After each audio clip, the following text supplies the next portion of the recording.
Assalamualaikum warahmatullahi wabarakatuh. Selamat pagi, selamat bertemu kembali di Bri Alo Arfan Channel. Baik, pada kesempatan kali ini saya akan bahas tentang analisis data kependudukan.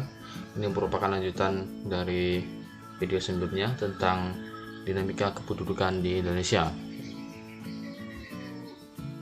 Pada kesempatan kali ini kita akan bahas tentang bagaimana komposisi penduduk serta bagaimana kepadatan penduduk ya, dan kita akan analisis berdasarkan data penduduk yang kita peroleh baik dari survei, registrasi maupun sensus penduduk ya. Oke, langsung saja kita akan lihat materi yang akan kita bahas pada kesempatan kali ini. Yang pertama tentang komposisi penduduk ya. Komposisi penduduk dapat kita lihat berdasarkan dua kriteria, yaitu kriteria biologis dan kriteria sosial. Sedangkan kepadatan penduduk ya bisa dilihat dari kepadatan penduduk kasar, fisiologis, dan kepadatan penduduk agraris atau pertanian. Oke, kepadatan penduduk biologis. Kepadatan kriteria biologis ya. Jadi kepadatan penduduk ini ya membagi jumlah penduduk berdasarkan kriteria yaitu umur dan jenis kelamin, di mana umur digunakan untuk menentukan rasio beban ketergantungan. Kemudian jenis kelamin digunakan untuk melihat jumlah penduduk laki-laki dan perempuan. Nanti akan muncul namanya sex ratio ya.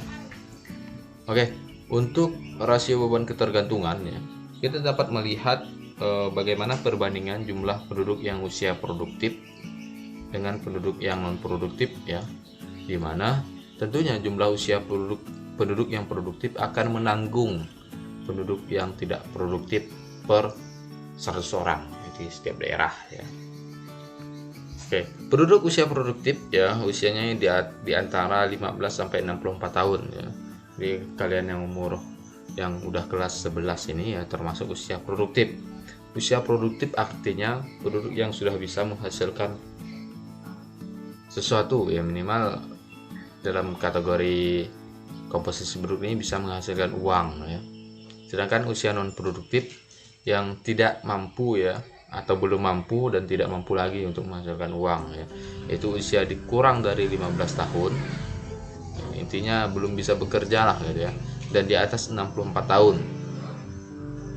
Akan di negara kita untuk ASN saja atau untuk pegawai umur 60 itu atau 59 atau 58 itu udah pensiun ya, karena dianggap sudah tidak produktif ya.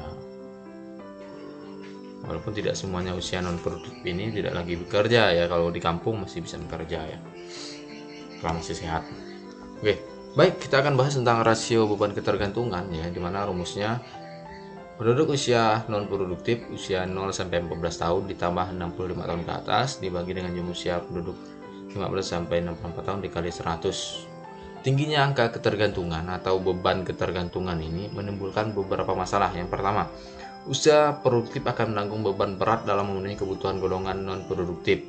Pendapatan per kapita daerah menjadi turun atau sangat rendah, ya bisa rendah. Kemampuan menabung masyarakat menjadi rendah serta pertumbuhan ekonomi menjadi lambat. Ini akibat tingginya angka ketergantungan.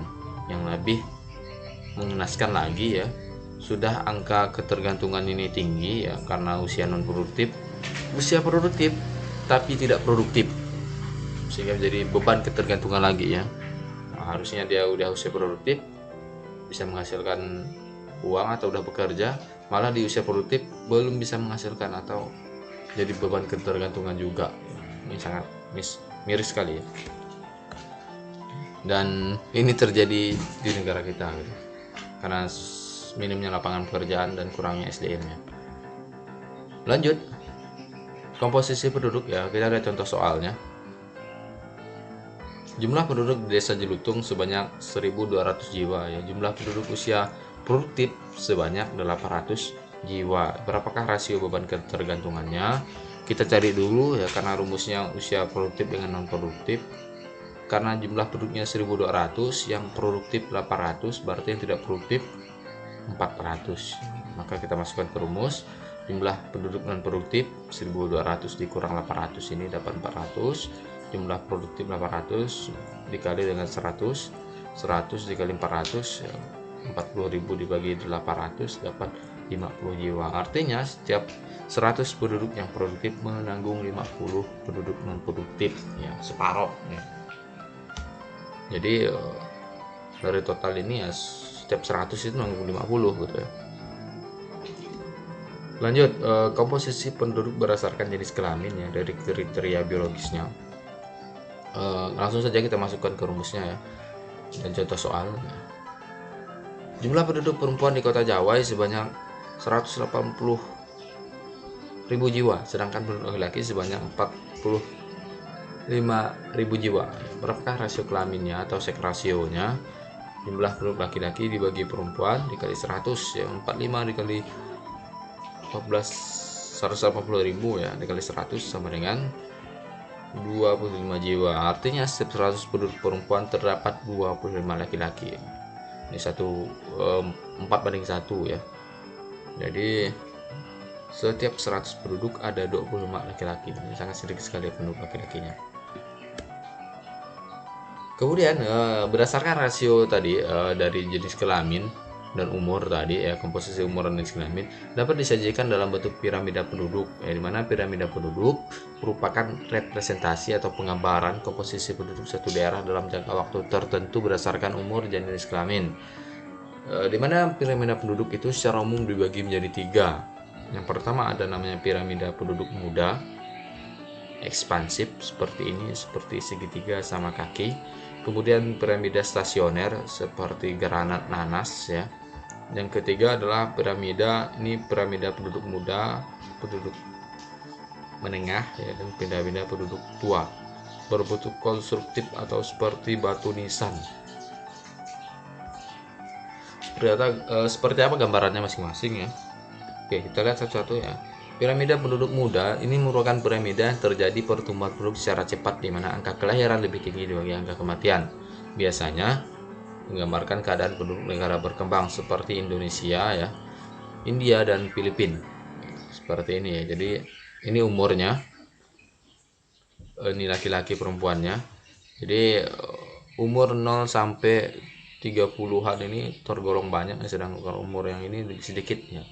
Maka dia berbentuk segitiga sama kaki. Penduduk muda ekspansif ya, karena angka kelahiran lebih tinggi dibanding kematian. Kemudian piramida stasioner menggambarkan jumlah penduduk usia tua dan muda yang seimbang, merata ya, di mana tingkat kelahiran dan kematian penduduk yang seimbang juga. Piramida ini menggambarkan keadaan penduduk sebagian besar di negara di kawasan Eropa Barat. Mengapa demikian? Karena angka harapan hidupnya untuk negara maju di kota seperti ini ya, di Eropa ini tergolong tinggi ya, angka harapan hidupnya. Jadi penduduknya itu usia harapan hidupnya lebih tinggi. Kemudian angka kelahirannya lebih rendah, sehingga seimbang nih angka kematian dan kelahiran. Kenapa lebih rendah ya? Karena di negara-negara seperti di Eropa ini wanita lebih cenderung berkarir ya. Jadi wanita itu bekerja layaknya laki-laki, sehingga mereka ada yang berprinsip karir lebih utama dibanding pernikahan, sehingga mereka tidak mau menikah, atau mereka menikah tapi tidak mau punya anak karena menganggap anak itu repot ya. Ataupun lebih parah lagi, mereka menikah sesama jenis sehingga tidak punya anak ya. Walaupun tidak demikian untuk semuanya, tapi secara umum kebanyakan prinsip itu sudah berlaku ya, sehingga contoh-contoh negara ini ya banyak terjadi di Eropa ya. Kan di Asia juga terdapat ya, seperti di Jepang ya. Bahkan di Jepang itu beberapa tahun lalu angka kematian lebih tinggi daripada angka kelahiran, karena sibuk bekerja daripada untuk menikah ya dan punya anak keturunan. Yang terakhir adalah piramida penduduk tua. Ini menggambarkan angka kelahiran yang menurun dengan cepat dan tingkat kematian rendah ya. Biasanya jumlah penduduk usia muda lebih sedikit dibanding kelompok usia tua. Jadi kelahirannya lebih sedikit lagi ya, kemudian kematian juga sedikit ya. Piramida penduduk tua yang dapat terbentuk di negara yang pasca perang ya, atau masih perang seperti Suraya saat ini. Kalau masih perang biasanya tingkat kematian lebih tinggi ya, dimana angka kematian mengapa piramida penduduk tua ya, kelahirannya lebih sedikit ya dibanding penduduk usia tuanya, karena kalau saat perang jadi nggak sempat nih mau bikin anak nih. Kemudian beberapa penduduk melakukan pengungsian ya, dan dalam keadaan tidak stabil lah baik ekonomi maupun kesehatannya, sehingga tidak angka kelahiran itu sangat drastis turun ya. Namun berbeda dengan negara Palestina ya, walaupun dalam kondisi seperti ini tingkat kelahiran di Palestina termasuk tinggi dan sangat berimbang juga dengan angka kematiannya ya, yang kematian juga tinggi tapi kelahirannya juga tinggi ya. Mungkin salah satunya mukjizat ya, dimana di sana itu banyak terdapat kelahiran yang kembar ya. Oke, lanjut. Komposisi penduduk berdasarkan kriteria sosial ya, digunakan untuk melihat tingkat pendidikan dan status perkawinan. Untuk tingkat pendidikan ya, kita bisa melihat pendidikan yang pertama tidak sekolah sama sekali, tamat SD ya, atau lulus SD, atau tidak tamat SD, tamat SMP, lulus SMP ya, atau tidak tamat, tamat SMA, tidak tamat ya, lulus perguruan tinggi. Kemudian status perkawinan ya dibagi menjadi 3, sudah kawin, belum kawin, atau sebenarnya 2 ya, sudah kawin dan belum kawin, tambah menjadi janda atau duda gitu. Kemudian berdasarkan kriteria ekonomi, kondisi perekonomian masyarakat dapat digunakan untuk menyusun komposisi penduduk. Komposisi ekonomi penduduk dilihat dari jenis mata pencarian dan tingkat pendapatan ya. Jenis mata pencarian yang pertama ada namanya pegawai negeri ASN ya, aparatur sipil negara, kemudian swasta, TNI, Polri, wirausaha, pedagang, jasa ya, dan lain-lain ya. Untuk mata pencarian banyak sekali ya, termasuk nelayan ya, dan lain sebagainya. Kemudian tingkat pendapatan penduduk menjadi indikator kesejahteraan suatu daerah atau penduduk tersebut ya, dimana Bank Dunia membagi pendapatan penduduk itu menjadi 4 kelompok ya. Yang pertama, negara berpendapatan per kapita rendah ya, di bawah atau kurang dari 996 US dollar ya, per tahun ya. Negara pendapatan per kapita menengah rendah US 99 sampai 3.895 ya. Negara pendapatan per kapita menengah tinggi US 3895 sampai 12.000 US dollar ya. Kemudian negara berpendapatan per kapita tinggi yaitu di atas, atau negara kaya di atas 12.000 US dollar ya. Sedangkan Indonesia ya, menurut Bank Dunia pendapatan per kapita kita itu sekitar US 3.840-an ya. Jadi kita masih masuk ke kategori menengah rendah ya. Ini sangat disayangkan sekali ya, pendapatan kita masih tergolong rendah ya. Mengapa? Karena jumlah penduduk kita banyak ya. Jadi pendapatan negara dibagi total jumlah penduduk, jadi ada pendapatan per kapita. Pendapatan penduduk kita itu jumlah penduduk kita itu sangat banyak ya. Oke, lanjut. Berdasarkan kriteria geografis, yaitu komposisi penduduk dilihat berdasarkan area tempat tinggal. Perbedaan tempat tinggal didasarkan pada batas administrasi seperti garis batas desa, kota, kecamatan, kabupaten, provinsi, dan negara ya. Yang terakhir setelah komposisi penduduk yaitu kepadatan penduduk ya. Kepadatan penduduk menunjukkan proporsi jumlah penduduk terhadap luas wilayahnya. Kepadatan penduduk di suatu wilayah dipengaruhi oleh beberapa faktor seperti relief, iklim, lahan, sumber daya mineral, dan serta aksesibilitas ya.